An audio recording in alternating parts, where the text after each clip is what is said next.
The Galactic Council had classified Earth as a Class 12 death world centuries ago. No thinking species had ever grown on anything higher than a Class 8. Humans were strange. They should not exist, according to all known science. Captain Lisa Morgan stood tall in her Blue Earth uniform. She looked out at the huge room filled with aliens of all shapes and sizes. Some had too many eyes. Others had skin that changed colors. A few floated in special tanks filled with strange liquids. All of them watched her with great interest and a bit of fear. "Remember?" whispered Dr. Nathan Phillips beside her. "They're more afraid of us than we are of them." His small joke made Lisa smile. Nathan had been her friend for years. As Earth's top expert on alien life, he was the perfect person to help with this first official meeting. The space station Harmony of Stars was the biggest structure humans had ever seen. It was home to the Galactic Council, where hundreds of alien species came together to discuss important matters. Today was historic, Earth's first day as a potential new member. High Counselor Zix Von floated forward. His body was mostly see-through, like a jellyfish with glowing organs visible inside. When he spoke, his voice came from a small device on his chest. "Welcome, people of Earth," said Zix Von. "Your presence here makes many of us uncomfortable." Lisa kept her diplomatic smile fixed in place. This wasn't surprising. Earth had only discovered faster-than-light travel 15 years ago. Most species in the room had been traveling the stars for thousands of years. "High Counselor, we thank you for this invitation and hope to learn from all gathered here," Lisa said with a small bow. What the aliens didn't know was how nervous Lisa felt. Her heart beat fast and her palms were sweaty inside her gloves. But decades of diplomatic training had taught her to appear calm. Humans were good at hiding their feelings when needed. A loud alarm suddenly cut through the formal atmosphere. Red lights flashed along the walls. Several alien species made high-pitched sounds of distress. "Alert! Section 7B reports hull damage, pressure dropping. Emergency teams respond," said a calm computer voice in several languages. Lisa noticed Nathan looking at a small screen on his wrist. "That's near our docking bay," he said quietly. The formal meeting broke into chaos as various aliens followed their safety protocols. Some curled into balls. Others changed colors rapidly. A few simply froze in place. Lisa's communication device buzzed. She answered to hear the voice of Jack Rivera, one of Earth's engineers who had stayed with their ship. "Captain, we've got a situation at the docking clamp," Jack reported, the sound of rushing air in the background. "Something failed during final lockdown. Nothing serious, but we've got a small breach. We're handling it." "Casualties?" Lisa asked quickly. "None. In fact, it's kind of funny." The clamp released right when Diane was checking it. She got a face, full of seal foam. "You should see her. Looks like she lost a fight with a cream pie." Jack's laugh came through clearly. "Not the first impression we wanted to make," Lisa said. "Keep me updated." "Will do, Captain." Rivera out. Lisa turned to see that many of the alien diplomats were staring at her in shock. Their translation devices had picked up the entire conversation. "Your people are dealing with a hull breach?" asked a tall, bird-like alien with shimmering feathers. "And they are laughing about it?" Before Lisa could answer, the main doors opened and 3 humans in engineering suits walked in. Their faces were red from exertion, and one of them, a woman Lisa recognized as Diane Reyes, had patches of white foam stuck in her dark hair. "All fixed, Captain," Diane reported with a salute and a wide grin. "Just a minor malfunction in the auto seal. We had to do it manually, but the ship is secure." "Thanks for the quick work," Lisa said. She noticed how the alien delegates were backing away slightly from the human engineers. "No problem," said Diane. "Though I think I set a new record for how fast a human can move in low gravity." Her 2 colleagues chuckled at this. The 3 engineers left, still joking among themselves. In their wake, the huge meeting hall had gone completely silent. "You find danger amusing?" asked Zix Von finally. His transparent body had turned a deep purple color that Lisa would later learn indicated deep confusion. "Not the danger itself," Nathan explained carefully. But the relief of surviving it sometimes comes out as humor. It's a human trait, the aliens whispered among themselves. Lisa heard translated fragments. Evolved on a death world, constant predator threats, unusual psychological adaptations. A small green alien with 6 limbs approached Lisa. I am Cultural Observer Plex. My people have studied many species. We find humans most puzzling. Your world has over 500 known lethal predator species, yet you have open wilderness areas where your young play. You have storms that can destroy entire cities, yet many of you chase these storms for scientific study or even entertainment. Now we see you laugh at the void of space itself. Lisa smiled. We're aware we're a bit different. That's why we're here, to learn from you as you learn from us. The formal meeting resumed, but Lisa noticed how the other species kept a careful distance from the human delegation. When the meeting ended, Lisa and Nathan were shown to their quarters by a young aide from a species called the Valaxians, 4-armed beings with silver skin and large, expressive eyes. Is it true, the aide asked Nathan quietly as they walked, that humans willingly jump from high places with only fabric to slow their fall? Skydiving, sure, Nathan said. I've done it 6 times, it's quite thrilling. The aide's skin flickered with patches of blue. And you do this for enjoyment? Absolutely. The feeling of free fall is incredible. The aide stopped walking for a moment. Fascinating and terrifying. Our evolutionary history taught us to avoid heights at all costs. Even in this age of space travel, most of my people feel sick if they look down for more than twice our body height. Lisa and Nathan exchanged glances. They had been warned about cultural differences, but the gap seemed wider than anyone had expected. We have much to learn from each other, Lisa said diplomatically. That night, in the privacy of their quarters, Lisa sent her first report back to Earth. She wrote, Our greatest challenge may not be technological or political, but simply helping the galaxy understand what it means to be human. They see our planet as a nightmare, yet we call it home. They see our behavior as reckless, while we consider it living fully. Most strangely to them, when faced with danger, whether from nature, accident, or conflict, we respond with something they cannot comprehend, humor in the face of death itself. Nathan read over her shoulder. Do you think they'll ever understand us? Lisa looked out the viewport at the stars. They'll have to, if this partnership is going to work, because we certainly aren't going to change who we are. Outside their window, the galaxy spun on, unaware that the Death Worlders from Earth were about to change everything. 2 months passed on the Harmony Station. The humans had set up a small but growing area they called Little Earth. They brought plants from home, set up screens showing Earth landscapes, and even created a small park area with artificial gravity, set to Earth normal. For the humans, it was a comfortable reminder of home. For the aliens, it was both fascinating and terrifying. Commander Alan West stood at the entrance to the biodome, waiting for the alien visitors to arrive. He was a tall man with short brown hair and a friendly smile that hid his military background.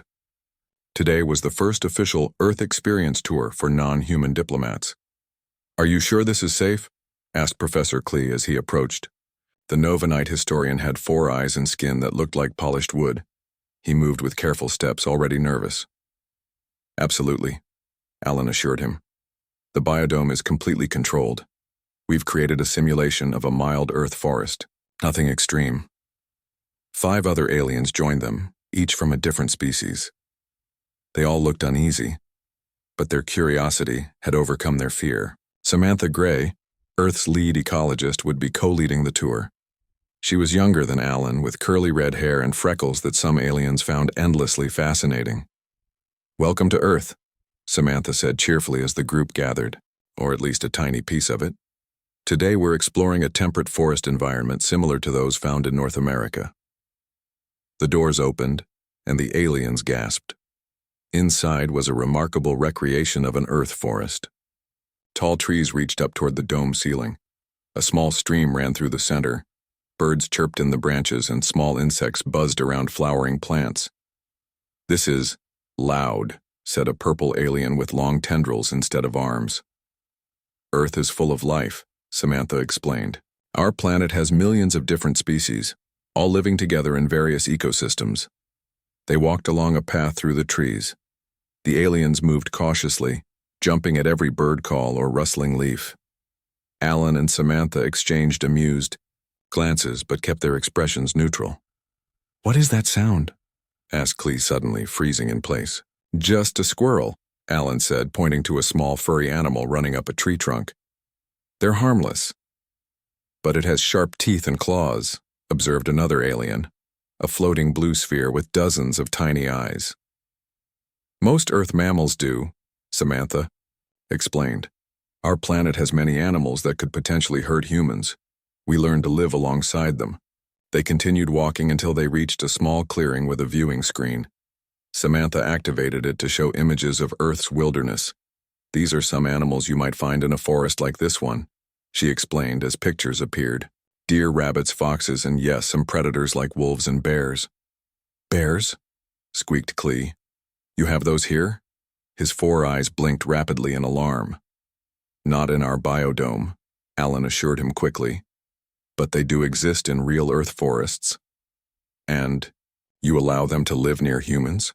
asked a tall, thin alien with silvery skin. "We try to maintain natural balance," Samantha said. "Many Earth species were endangered or extinct before we learned better management practices. Now we work to protect all species, even predators." "But aren't you afraid?" asked Clee. Alan shrugged. "We respect them. We take precautions, but fear?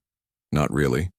Meeting a bear in the wild would be scary in the moment, but also an amazing experience." The aliens exchanged troubled glances, clearly not understanding this perspective. Later that evening, the humans hosted a cultural reception in the main hall. Large screens displayed images of Earth, its cities, natural wonders, and people. Dr. Greg Wilson, a human anthropologist, was showing a group of fascinated aliens footage of human recreational activities. "This is called surfing," he explained as the screen showed people riding enormous ocean waves. "Humans use boards to ride on top of waves for fun. Those waves could kill them," observed a Valaxian diplomat, his silver skin turning pale with shock. "Sometimes they do," Greg admitted. "But the risk is part of what makes it exciting." The screen changed to show mountain climbing, with humans scaling sheer rock faces with minimal equipment.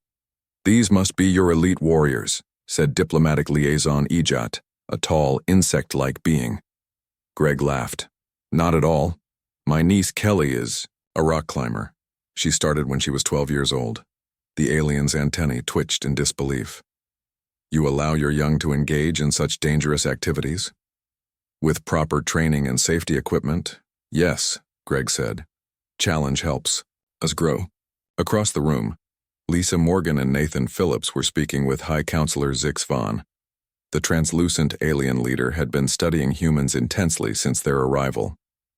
"We have reviewed your species' historical records," Zix Von said, his voice translator creating perfectly formed words. "Your planet has experienced many global disasters, ice ages, supervolcanoes, asteroid impacts, plagues, and wars that should have ended your species." "We're resilient," Lisa said simply. "More than resilient," Zix Von countered. "You create art about these events. You compose music celebrating survival. You build monuments to honor those lost in disasters. Most disturbing of all, you make jokes about your darkest moments." Nathan nodded. "Humor helps us process tragedy. It's a coping mechanism." "During your planet's most recent pandemic, your people created thousands of humorous images and videos even as millions died," Zix Von continued. "This behavior pattern appears in all human cultures throughout your recorded history." Lisa considered how to explain. "Counselor, humor gives us power over things we can't control. When we laugh at death, we're not dismissing its seriousness. We're refusing to let fear paralyze us. A psychological adaptation to living on a death world," Zix Von mused. "Fascinating." The reception continued into the night. The aliens observed how humans interacted, their casual touches, their loud laughter, their tendency to stand too close by alien standards. Everything about humans seemed designed for a harsher world than most species had experienced. As the event ended, Alan West escorted several alien diplomats back to their quarters. One of them, a young Valaxian named Trill, seemed less afraid than the others. "Commander West," Trill said hesitantly, "I have studied your Earth entertainment, your movies and television. They contain much humor about danger." "They do," Alan agreed. "I wish to understand this better," Trill continued. "Perhaps you could recommend some examples that would help me learn?" Alan smiled. "I'd be happy to. We could start with some classic comedy films. How about tomorrow? After my shift?" "I would like that," Trill said, his silver skin flickering with blue patterns of excitement. Back in the human quarters, Lisa Morgan updated her ongoing report to Earth. "Cultural exchange progressing faster than expected," she wrote. "While most species remain cautious around us, a few individuals show genuine curiosity about human behavior. Our tendency to laugh in the face of danger remains the most incomprehensible aspect of humanity to them. Yet this same trait may ultimately prove to be our greatest diplomatic asset, demonstrating that we have the psychological fortitude to face whatever challenges the galaxy presents." She paused, then added, "It seems the question, why do Deathworlders fearlessly laugh in the face of death, is becoming central to how the galaxy understands humanity. The answer may determine our place among the stars." 3 months had passed since the humans arrived at Harmony Station. The Earth delegation had settled into a routine. They attended council meetings, participated in cultural exchanges, and slowly built relationships with the braver alien representatives. This particular day, Lisa Morgan was meeting with trade officials from 7 different worlds. They gathered in the central hub, a large circular room with tall windows showing the stars outside. The hub connected all main sections of the station like the center of a wheel. "Earth coffee has become quite popular," Lisa said, smiling as several aliens sipped from special cups designed for their different mouth shapes. "We're happy to discuss regular trade routes." The meeting was going well when the lights suddenly flickered. A moment later, a deep rumble passed through the floor. The aliens looked around nervously. "Probably just a power adjustment," Lisa said calmly. But she felt uneasy. The station was normally silent and smooth in its operations. A harsh alarm began to sound, followed by an announcement in multiple languages. "Alert. Central hub systems failure. Environmental controls compromised. All personnel evacuate immediately." The aliens jumped up in panic. Lisa tapped her communication device. "Morgan to West, what's happening?" Commander Alan West responded immediately. "Major power failure in the central hub. Temperature and atmosphere regulation are failing. Engineering teams are responding, but it's bad."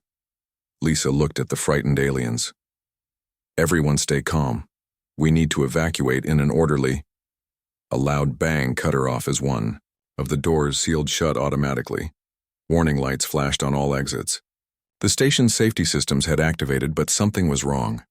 Instead of opening evacuation routes, the doors were sealing. "We're trapped," said a Nova Knight representative, his wooden skin creaking as he trembled. Lisa tapped her device again. "Morgan to West. The hub is sealed. We can't get out." "Working on it," Alan replied. "The safety protocols have gone haywire. Temperature is rising in your section. Oxygen levels too." For humans, the increasing heat and oxygen were uncomfortable, but not immediately dangerous. For some of the aliens, however, the conditions would soon become deadly. The Valaxian trade minister was already showing signs of distress, his silver skin turning dull. "Our species cannot tolerate oxygen levels above 24%, he gasped. "Current levels are at 26% and rising." The Novanite representative looked equally worried. "High temperatures will ignite my outer bark layer if they exceed 40 degrees Celsius. Lisa checked the environmental display on the wall. It was already 35 degrees and climbing. She needed to act fast. "Morgan to all Earth personnel. Emergency situation in Central Hub. Need immediate assistance." Outside the sealed hub, Alan West gathered his security team. "Radiation levels are rising in the hub," reported Officer Kyle Johnson, checking his equipment. The environmental systems are feeding off each other in a loop. More heat creates more system errors, which creates more heat. Then we better work fast, Alan replied. He pointed to different team members. Kyle, take the east access point. Olivia, take the west. I'll handle the main door. This is a terrible time for a tan, said Olivia Bennett as she put on her protective gear. Despite the serious situation, her joke made the others smile briefly. The three humans headed to their positions. The alien station workers watched in confusion. Why are they making verbal jokes while death approaches? Asked a Valaxian engineer who was helping Kyle. Gallows humor, Kyle explained as he worked on the door controls. Makes the scary stuff less scary. Your species uses humor as a defense against mortal danger? That, and it helps us focus. Hard to panic when you're trying to think of a good comeback. Inside the hub, Lisa was helping the suffering aliens as best she could. She had torn down decorative fabric panels and soaked them in water from a drink dispenser, placing the wet cloths on the overheating aliens. Earth Control, this is Morgan, she called. Status update, working on bypassing the safety protocols. Alan's voice came through, sounding strained. Olivia has reached the west control panel, but it's fried. Kyle is making progress on the east side. I'm at the main door. Lisa looked at the increasingly desperate aliens. A Xilthi representative, a small green being with 6 limbs, approached her. Human Morgan, if we cannot escape, I wish to observe your species' death rituals. Your approach to mortality fascinates us. We're not going to die today, Lisa said, firmly. And neither are you. Outside, Kyle had managed to open a small maintenance panel. He could see through to the inside of the hub. The radiation was making his skin tingle unpleasantly, but his protective suit would hold for a while. I can see them, he called to Alan. They're still okay, but some of the aliens look bad. Keep working, Alan ordered. We need to get them out before the radiation gets worse. Kyle's hands moved quickly over the complex alien technology. Earth. Engineers had studied the station's systems, but there were still many mysteries. He tried different combinations, his fingers becoming clumsy in the thick protective gloves. Come on, you stubborn door, he muttered. Open for Uncle Kyle. Inside the hub, the temperature had reached 39 degrees. The Novanite representative was huddled in a corner, wrapped in wet cloths. His wooden skin was starting to smoke slightly, at the edges. Lisa's uniform was soaked with sweat, but she continued moving between the aliens, doing what she could to keep them cool. Her training had included emergency first aid for various species, but she had never expected to use it like this. Update from West, came Nathan's voice over her device. Kyle has bypassed the first security level. He's working on the final. Lock now. Tell him to hurry, Lisa replied. We've got minutes, not hours. Outside, Kyle's persistence was paying off. I think I've got it, he called to Alan. The system is accepting my override codes. The door shuddered, then opened a few centimeters. Toxic fumes from melting materials within the hub seeped out. Kyle's radiation detector began beeping more rapidly. More radiation than we thought, he warned. But the door's moving. Alan joined him, and together they forced the door open wider. Olivia, Alan called. We've got an opening. Get the medical. Team ready. The 2 men entered the hub, their protective suits providing temporary safety from the radiation and heat. They found Lisa organizing the aliens into groups based on who needed help walking. About time you joined the party, Lisa said, her face red from the heat, but her voice steady. Traffic was terrible, Alan replied with a tight smile. Let's get everyone out. Working together, the humans helped the aliens through the narrow opening. The Novanite went first, his smoking skin a priority. The Valaxians followed, barely conscious from the high oxygen levels. As they aided the last alien out, a warning siren blared. Radiation reaching critical levels, announced the station computer. Hub containment failing. Time to go, Alan said, taking Lisa's arm. They hurried toward the exit. Just as they reached the door, a loud bang echoed through the hub as a control panel exploded. Metal fragments flew across the room. Lisa felt a sharp pain in her leg as a piece struck her. Lisa, Alan moved to help her. I'm fine, she said through gritted teeth. Keep moving. They made it through the door just as emergency systems finally engaged correctly. Thick barriers slammed down, containing the radiation within the hub. In the medical center later, Lisa sat on a treatment bed as Nathan examined her leg wound. You'll need a few days off, he told her, applying a healing gel to the cut. But no permanent damage. Across the room, Kyle and Olivia were receiving treatment for minor radiation exposure. Despite their injuries, they were joking about glowing reviews of the station's safety systems. The alien medical staff watched the humans with new eyes. Word spread quickly through the station. Humans didn't just tolerate danger, they faced it with inexplicable good humor. That night, High Counselor Zix Von visited the human medical ward. Your people saved many lives today, he said to Lisa, at great personal risk. It's what we do, Lisa replied simply. Yes, Zix Von said thoughtfully, his transparent body glowing softly in the dim light. I believe we are beginning to understand that. 6 months had passed since the humans first arrived at Harmony Station. After the Central Hub incident, the aliens looked at the humans differently.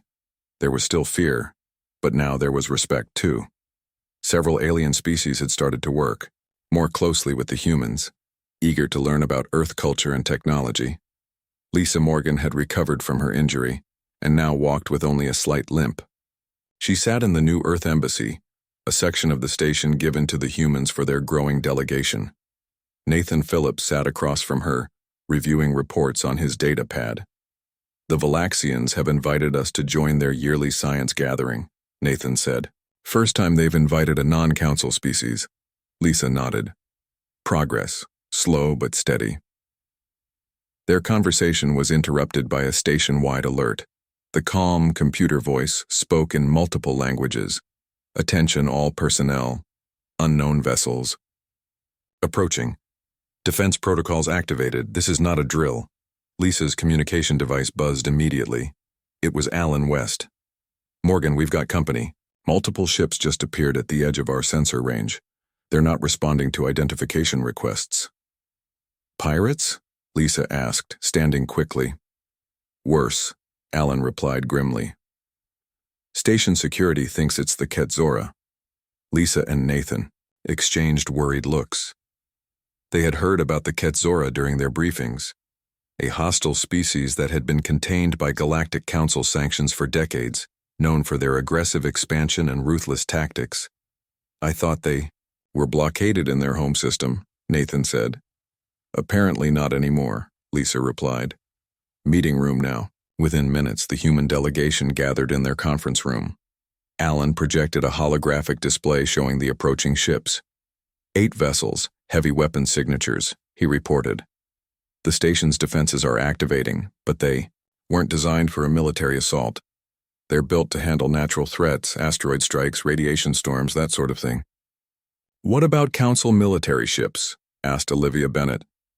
The nearest patrol is 3 hours away, Alan said. We'll have to hold until then. The station shook as the first attacks hit the outer shields. The lights flickered briefly. Station. Director Zix Von's voice came through on the emergency channel. All species representatives to emergency shelters. Security forces to defense positions. This is a code black situation. Lisa made a quick decision. Alan, take Kyle and coordinate with station security. See if you can help strengthen the defenses. Olivia, check our weapons locker. I know we only brought basic security gear, but get everything ready. Nathan, you're with me. We need to find out what the Ketzora want. Throughout the station, different species reacted according to their evolutionary instincts.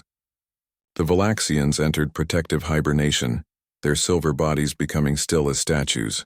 The Novanites sought the innermost parts of the station, gathering in tight groups. The Zilthi released defensive pheromones that made the air in their section smell like rotten fruit.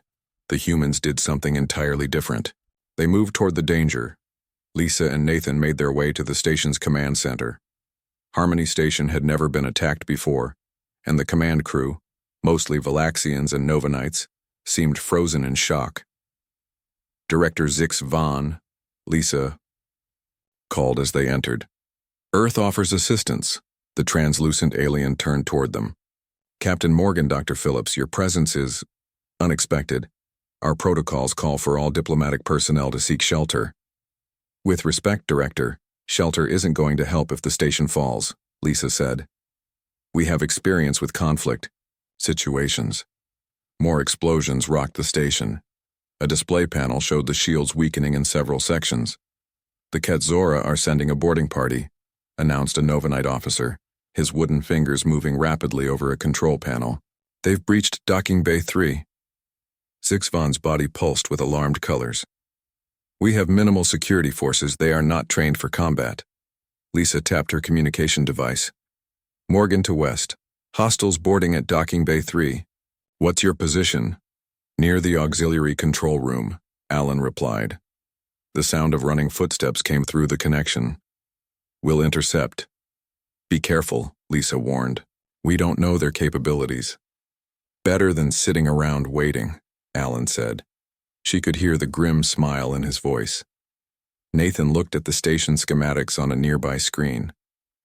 If they've taken Docking Bay 3, they'll likely head for either the command center or the power core. We need to get to the auxiliary control room, Lisa told Zixvan. If we can reroute power to the shield generators, we might buy enough time for reinforcements to arrive. The journey through the damaged station was dangerous. Exposed wiring sent sparks across corridors. Structural supports had buckled in places. Emergency lights cast everything in a red glow.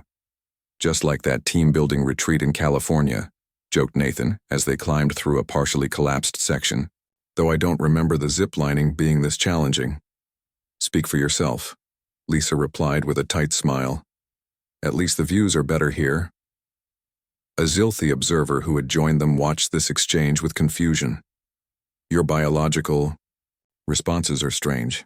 You show stress markers, increased heart rate, adrenaline production, yet you engage in social bonding behaviors during peak danger. It's a human thing, Lisa explained as she tested a damaged floor panel before stepping on it. Fear keeps us alert. Humor keeps us focused. They were halfway to the auxiliary control room when Lisa's device buzzed again. It was Kyle Johnson.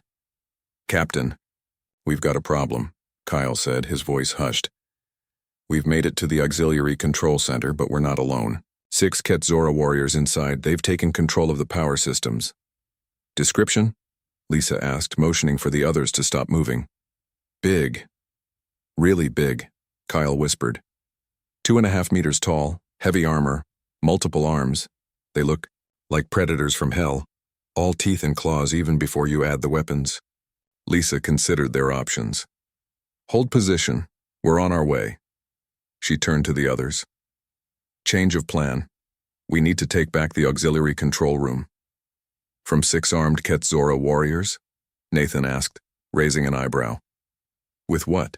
We have 2 emergency pistols and my winning smile. We have surprise, Lisa countered. And they don't know humans. They detoured to a maintenance section where Lisa found what she was looking for. Emergency equipment including fire suppression tools. She handed out breathing masks and took a metal tool that looked somewhat like a fire axe. This station was built with multiple redundant safety systems, she explained, including manual overrides for atmosphere control. Nathan caught on quickly. We flood the room with fire suppressant. Exactly. Most species would be immediately incapacitated. We can handle it long enough with the masks. They met Alan and Olivia at a junction near the auxiliary control room. Kyle was there too, monitoring the Ketzora through a small maintenance hatch. 4 of us, 6 of them, counted Olivia, checking her pistol. Almost seems unfair to them, doesn't it? The Zilthi observer couldn't understand the human reaction. By all biological logic, they should be paralyzed with fear facing superior predators. Instead, they appeared focused, almost eager. What is your plan? The Zilthi asked. Lisa quickly explained the strategy. The Zilthi's multiple eyes blinked rapidly. But the suppressant chemicals will affect you as well. Your visibility will be near 0. We grew up on a death world, Kyle said with a shrug. We're used to fighting with disadvantages. Alan looked at his team. Everyone clear on the plan? When they all nodded, He smiled grimly. Then let's show these Ketzora why humans are the most feared deathworlders in the galaxy. The humans moved silently through the maintenance tunnels that ran alongside the auxiliary control room. Through small observation ports, they could see the Ketzora warriors. The aliens were truly intimidating, each standing over 8 feet, tall with 4 powerful arms and thick scaly skin that looked like natural armor. Their heads were reptilian with rows of sharp teeth visible when they spoke in their harsh, clicking language. "Ready?" Lisa whispered. Everyone nodded, adjusting their breathing masks. Alan pointed to the atmosphere controls on the wall. "Kyle, hit that panel on my mark. Olivia and I will take the left entrance. Lisa and Nathan, you take the right." The humans positioned themselves. The Zilthi observer had retreated to a safe distance but continued watching with all its eyes. 3, 2, 1. "Mark," Alan whispered. Kyle slammed his hand against the emergency override. Immediately, white gas began pouring into the control room from ceiling vents. The Ketzora looked up in surprise, their predatory eyes blinking in confusion. Before they could react, the 4 humans burst into the room from both entrances. The next few minutes were chaos. The suppression gas made visibility poor, but the humans had prepared for this. The Ketzora, despite their physical advantages, were disoriented. They had evolved as apex predators who relied on clear sight and smell to track prey. The gas robbed them of both. Lisa moved quickly through the white mist, using the sounds of heavy breathing and confused clicks to locate her targets. She ducked under a swinging arm and struck at the back of an armored knee with her metal tool. The Ketzora warrior bellowed in pain and anger. Across the room, Alan and Olivia worked as a team, distracting and confusing the larger aliens. "Left!" Alan would call and Olivia would fire her stun pistol at movement in that direction. Nathan had found the main control panel and was working frantically to restore power to the shields. "Almost there," he called through his mask. "Keep them busy. For another minute." A massive Ketzora loomed suddenly in front of Lisa, all 4 arms reaching for her. She dropped and rolled between its legs, coming up behind it. Instead of striking, she called out, "Hey, Scaleface, looking for me?" The confused alien turned, swinging wildly. Its movement created paths in the gas, giving Kyle a clear shot with his stun pistol. The burst of energy struck the Ketzora in the chest. It staggered but didn't fall. "Tough customers," Kyle muttered, firing again. The battle continued for several minutes. The humans moved constantly, using the gas as cover, communicating with short calls and working together with practiced efficiency. What they lacked in strength, they made up for in teamwork and adaptability. Nathan's voice suddenly cut through the noise. Shields restored. Full power. At almost the same moment, the gas began to thin as the ventilation system activated. As visibility improved, Lisa saw that 2 Ketzora were down, but 4 remained, and they looked angry. The largest Ketzora, clearly the leader, snarled something in its own language. The translator device on Lisa's belt converted it. "Enough games, small prey. Now you die." Lisa smiled behind her mask. "Now," she said calmly. From hidden positions around the room, small devices activated, items the humans had planted during the confusion. Bright strobing lights filled the room, accompanied by piercing sounds at frequencies the humans knew would affect Ketzora hearing. The effect was immediate. The warrior aliens clutched their heads, their sensitive eyes and ears, overwhelmed by the assault. The humans, prepared for the sensory attack, moved in quickly with stun weapons. One by one, the remaining Ketzora fell. When the last warrior collapsed, Lisa tapped her communication device. "Morgan to command. Auxiliary control room secure. Shields at full power." Zix Von's voice came through, sounding stunned. "Confirmed, Captain Morgan. The Ketzora ships are retreating. Council defense vessels will arrive in 20 minutes. The humans looked at each other, relieved but alert. They secured the unconscious Ketzora with emergency restraints found in a nearby safety locker. "Everyone okay?" Lisa asked, removing her mask as the last of the gas cleared. Alan had a cut on his forehead. Olivia was limping slightly. Kyle was rubbing his shoulder where a Ketzora had struck him. Nathan had a bloody nose, but they were all standing, all alive. I've had worse training exercises, Alan said with a grin. Next time I vote for diplomacy first, Nathan added, wiping blood from his face. Less messy. The Zilthi observer entered the room cautiously, its many eyes taking in the scene. The massive, unconscious warriors and the battered but triumphant humans. Impossible, the Zilthi whispered. The Ketzora are apex predators from a Class 10 death world. They have never been defeated in close combat. First time for everything, Kyle said, wincing as he rotated his injured shoulder. You were laughing. The Zilthi continued, sounding bewildered. During combat, I heard laughter. Lisa shrugged. Like I said, it helps us focus. 1 year later, the newly rebuilt Harmony Station hosted a special meeting of the Galactic Council. The topic, Earth's full membership application. The attack by the Ketzora had changed everything. Humans had proven themselves not just as diplomatic partners, but as protectors. Lisa Morgan stood before the assembled representatives, her formal uniform displaying a new medallion, the Harmony Star, the highest honor the Council could bestow, on non-members. Beside her, Nathan Phillips looked uncomfortable in his own formal attire, but proud. High Counselor Zix Von addressed the gathering.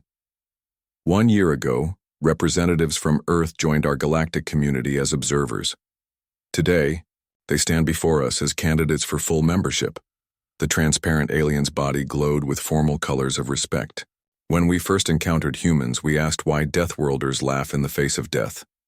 We have spent a year studying human biology, psychology, and culture. We believe we now understand. A large display showed human brain scans alongside comparative species. Humans evolved on a world that should have killed them 1,000 times over, Zix Von continued. Their response was not to become more aggressive or more fearful, but to develop complex emotional frameworks that allow them to function under conditions that would paralyze most species. The display changed to show humans in various situations, responding to emergencies, celebrating after hardship, comforting each other through loss. What we initially saw as irrational behavior, their humor in the face of death, is actually a sophisticated neural mechanism. It prevents emotional overload, maintains group cohesion, and allows cognitive function during extreme stress. Zix Von turned to Lisa and Nathan. Humans laugh not because they don't fear death, but because they do. Their humor doesn't diminish the danger. It acknowledges it while refusing to be controlled by it.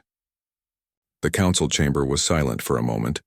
Then, one by one, representatives stood, a sign of respect in council protocol. The vote is unanimous, Zix Von announced. Earth is welcomed as the newest member of the Galactic Council. Later, on the observation deck of the station, Lisa stood with Nathan, watching ships arrive from across the galaxy for the celebration. I heard the Ketzora have requested peace talks, Nathan said, flexing his hand where a small scar remained from the battle. Nothing like getting your tail kicked by a bunch of soft, primitive Deathworlders to change your perspective, Lisa replied with a smile. Do you think they'll ever really understand us? Nathan wondered, gesturing toward the diverse alien diplomats gathering below. Lisa considered this. Maybe not completely, but they're learning that what they first saw as our weakness, our emotional complexity, is actually our strength. And our terrible jokes, those they'll just have to tolerate, she laughed. It's part of the package when you befriend humans. Across the galaxy, a new understanding was emerging. Humans were indeed Deathworlders who laughed in the face of danger, not because they were fearless, but because they had learned to transform fear into determination. Their humor wasn't a denial of death, but a defiance of it, and in a dangerous universe that made them the most valuable allies and the most formidable adversaries any species could encounter.